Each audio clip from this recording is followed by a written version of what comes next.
மீசான் டைம் நேர்களை நிகழ்ச்சிக்குள் அன்போடு வரவேற்றுக் கொள்கிறோம்.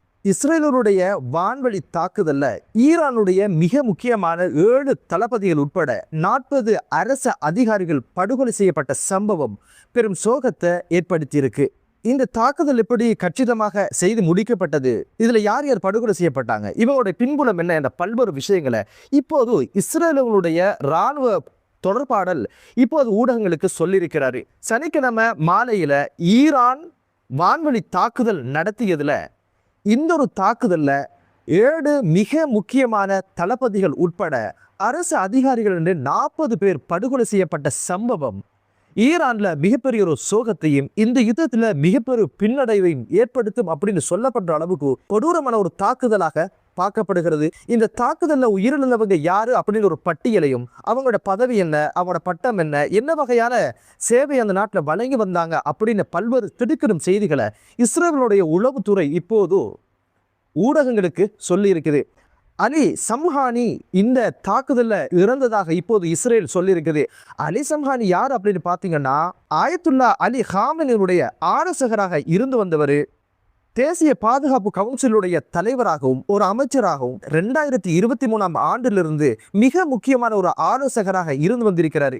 இவருடைய இழப்பு ஈரானுக்கு மிகப்பெரிய ஒரு தாக்கத்தை ஏற்படுத்தியதாக இப்போது சர்வதேச ஊடகங்கள் செய்தி சொல்லுது. அடுத்தது யார் இந்த தாக்குதலில் இறந்திருக்காங்க அப்படின்னு கேட்டீங்கன்னா, முகமது பாக்பூர் என்று சொல்லப்படுகின்ற புரட்சிகர காவல் படையினுடைய பட தளபதியாக இருந்து செயலாற்றியவர். ஏவுகணை தாக்குதல், அதே போன்று ட்ரோன் தாக்குதலுக்கு அந்த குழுவுக்கு தலைமை தாங்கி இந்த பணிகளை செய்து வந்தவர் என்றதோட அடுத்தது இந்த தாக்குதலில் இருந்தவர் சலாஹ் அசாதி. சலாஹ் அசாதி யார் அப்படின்னு பார்த்தீங்கன்னா, ஈரானுடைய கட்டளை படையினுடைய உளவுத்துறையினுடைய தலைவராக இருந்தவர். தளபதி முகமது ஷிராசி இந்த தாக்குதலில் படுகொலை செய்யப்பட்டார் என்ற செய்தியை இஸ்ரேல் உறுதிப்படுத்தியதோட இவர் யார் அப்படின்னு பார்த்தீங்கன்னா, 1989 ஆயத்துல்லா அலி ஹாமெனியுடைய இராணுவ அலுவலகத்தின் தலைவராகவும் படை தளபதிகளுக்கும் ஆயத்துல்லா அலி ஹாமெனிக்கும் இடையிலான தொடர்பாடலை உண்டாக்குகின்றவர், பேச்சுவார்த்தையில் வைக்கின்ற ஒரு ஒருங்கிணைப்பாளராக செயலாற்றியதாகவும் அவர் பற்றிய தகவல்கள் சொல்லுது. அடுத்த மிக முக்கியமான தளபதி தான் அசீஸ் நசீர். பாதுகாப்பு அமைச்சராக இருந்தவர் 19 வயதுல விமானப்படையில சேர்ந்து ஈரான் ஈராக்கு இடையிலான யுத்தத்தில் F-14 வகையான போர் விமானத்தினுடைய விமானியாக செயலாற்றி அந்த படையினுடைய தளபதியாக இருந்து கச்சிதமாக அந்த போரை வழிநடத்தியவர். ஆயுதப்படைக்கு துணை தலைவராக இவர் நியமிக்கப்பட்டதாகவும் இவர் பற்றிய தகவல்கள் சொல்லுது. ஹுசைன் ஜபல் அப்படின்னு சொல்லுகின்ற ஒரு தளபதியும் இந்த தாக்குதலில் இறந்திருக்கிறாரு. இவர் யார் அப்படின்னு பார்த்தீங்கன்னா, புரட்சிகர காவல் படையினுடைய கடற்படைக்கு பொறுப்பாக இருந்தவர். ரிசானியா என்று சொல்லப்படுகின்ற மற்றும் ஒரு தளபதி படுகொலை செய்யப்பட்டிருக்கிறாரு. புரட்சிகர காவல் படையினுடைய மிக முக்கியமான ஒரு தளபதியாக இருந்தவர் என்று சொல்லப்படுவதோட SPNDA என்ற அமைப்பினுடைய தலைவராகவும் செயலாற்றியிருக்கிறாரு. மொத்தத்தில் 7 மிக முக்கியமான நாட்டுடைய வளங்கள், யுத்தத்தை தீர்மானிக்கிறவங்க, யுத்தத்தை வழிநடத்துகின்ற மிக முக்கியமான பட தளபதிகள் ஒரே இடத்துல இஸ்ரேலுடைய தாக்குதலுக்கு இலக்காகி இவர்கள் மரணித்த சம்பவம் இப்போது ஈரான்ல மிகப்பெரிய ஒரு சோகத்தை ஏற்படுத்தியது மட்டுமல்ல, இந்த யுத்தத்துல மிகப்பெரிய ஒரு பின்னடைவை ஈரானுக்கு இது உண்டு பண்ணும் அப்படின்னு ஒரு விஷயமும் இப்போது விமர்சிக்கப்படுது. இந்த தளபதிகள் போக 40 அரச அதிகாரிகள் படுகொலை செய்யப்பட்ட சம்பவம் பெரும் சோகத்தை ஏற்படுத்தியிருக்கு. இந்த ஒரு தாக்குதல் எப்படி கச்சிதமாக செஞ்சு முடிக்கப்பட்டது அப்படின்னு ஒரு விஷயத்தை இஸ்ரேலுடைய இராணுவ தொடர்பாடல் ஒருத்தர் ஊடகங்களுக்கு சொல்லியிருக்கிறாரு. ஈரானிகள் எதிர்பாராத விதத்துல தான் இதை கச்சிதமாக செய்து முடிச்சோம், கச்சிதமாக உளவு பார்த்தோம், ஒவ்வொரு அதிகாரிகளும் எங்க போறாங்க, எங்க வராங்க, எங்க பேசுறாங்க, எங்க கூடுறாங்க அப்படின்னு பல்வேறு விஷயங்களை கச்சிதமாக உளவு பார்த்து உளவு தகவலை சேகரித்து தான் இந்த ஒரு தாக்குதலுக்கு தயாரானோம். 200 விமானங்களை தயார் செய்து ஒரே நேரத்தில் 500 இலக்குகள் மீது தாக்குதல் நடத்துகிற ஒரே சமயத்தில் இந்த தாக்குதலை நடத்தித்தான் இவர்களை படுகொலை செய்கிற அப்படின்ற ஒரு விஷயம்தான் எமது தீர்மானமாக இருந்தது. மிக முக்கியமான 2 பட தளபதிகள் ஒரு இடத்தில் கூடுவதாகவும் பேச்சுவார்த்தையில் ஈடுபடுவதாகவும் கிடைத்த தகவலுக்கு நாங்கள் தான் உடனடியாக இந்த தாக்குதலை நடத்தி முடித்தோம்.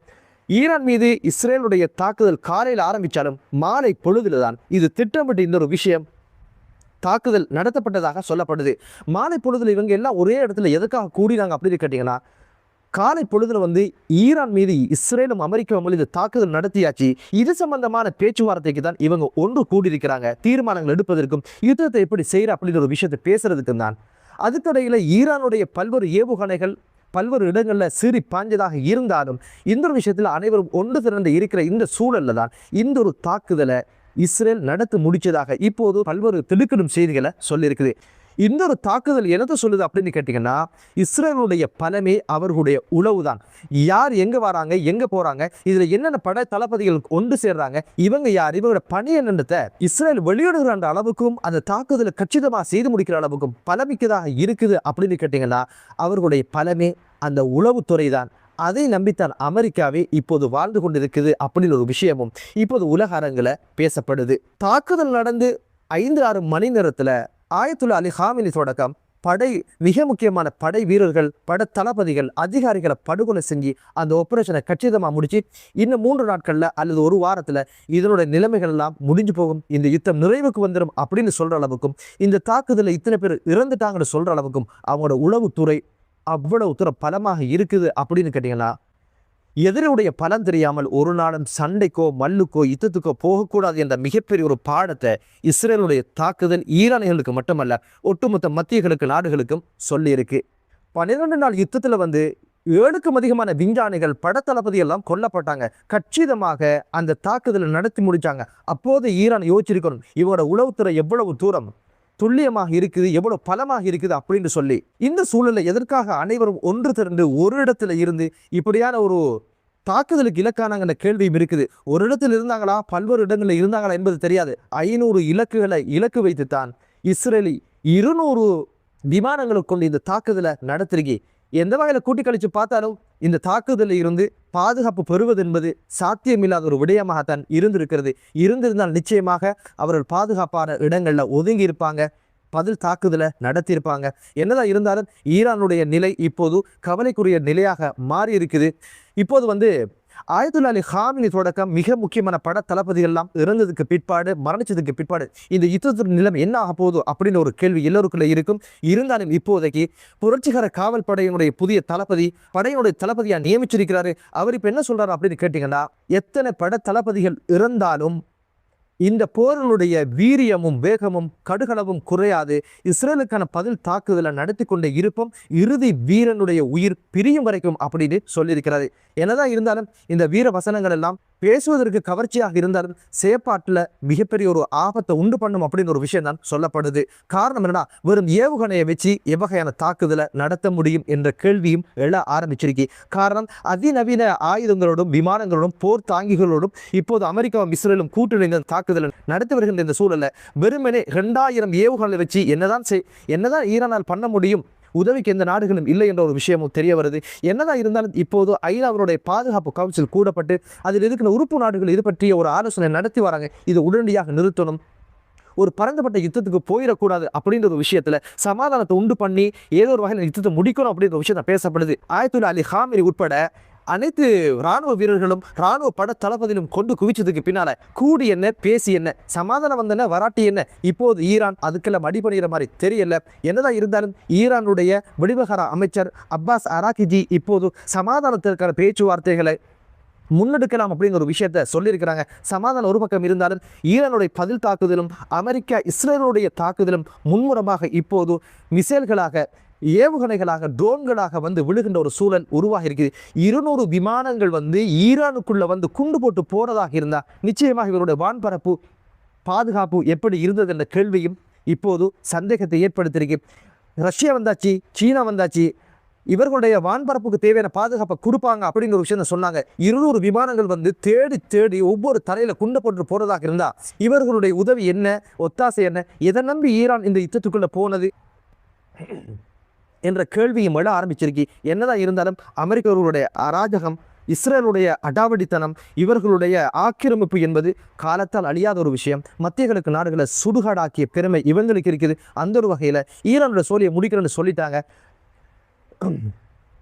இந்த ஒரு வெற்றியை பாரியலோட கொண்டாடுற அளவு தான் அமெரிக்காவும் இஸ்ரேலும் இருக்குது.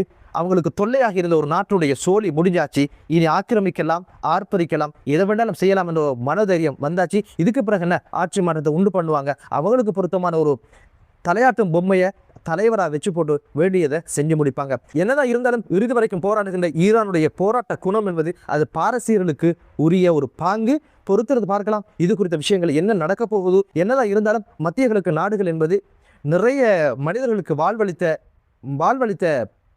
வாழ்வளித்த பூமி. அது நிறைய குடும்பங்களுடைய வாழ்வாதாரம் அங்குதான் இருக்கிறது. எனவே மத்திய கிழக்கு நாடுகளில் ஒரு போர் மூட்டம் மூடாது, ஈரானிலும் அமைதியான சூழ்நிலை உருவாவதற்கான வழிவகைகளை இறைவன் ஆக்கி கொடுக்கட்டும் என்ற பிரார்த்தனையோடும் ஆயத்துல்லா அலி காமினியினுடைய வெற்றிடத்திற்கு அடுத்ததாக உச்ச தலைவராக யார் நியமிப்பது என்ற கருத்தாடல்கள் இப்போது நடந்து கொண்டிருக்கிறது. இதுவரைக்கும் யாரையும் புதிய தலைவராக உச்சபட்ச தலைவராக இன்னும் நியமிக்கல. அது மிக நீண்ட செயல்முறை என்பதனால அது இப்போது நடக்குமா நடக்காதா என்பது தெரியல. என்னதான் இருந்தாலும் இப்போது ஆயத்துல்லா அலி காமினுடைய மறைவுக்கு பிறகு இராணுவம் நாட்டினுடைய அனைத்து துறையும் பொறுப்பேற்கும் என்பதுதான் அவர்களுடைய கட்டமைப்பில் இருக்கின்ற ஒரு விஷயம். என்னதாக இருந்தாலும் மத்திய கிழக்கு நாடுகளில் அமைதியான ஒரு சூழல் உருவாகட்டும் என்ற பிரார்த்தனையோடு மற்றொரு காணொலியிலே உங்கள் அனைவரையும் சந்திக்கும் வரை விடைபெறுகிறேன். நன்றி.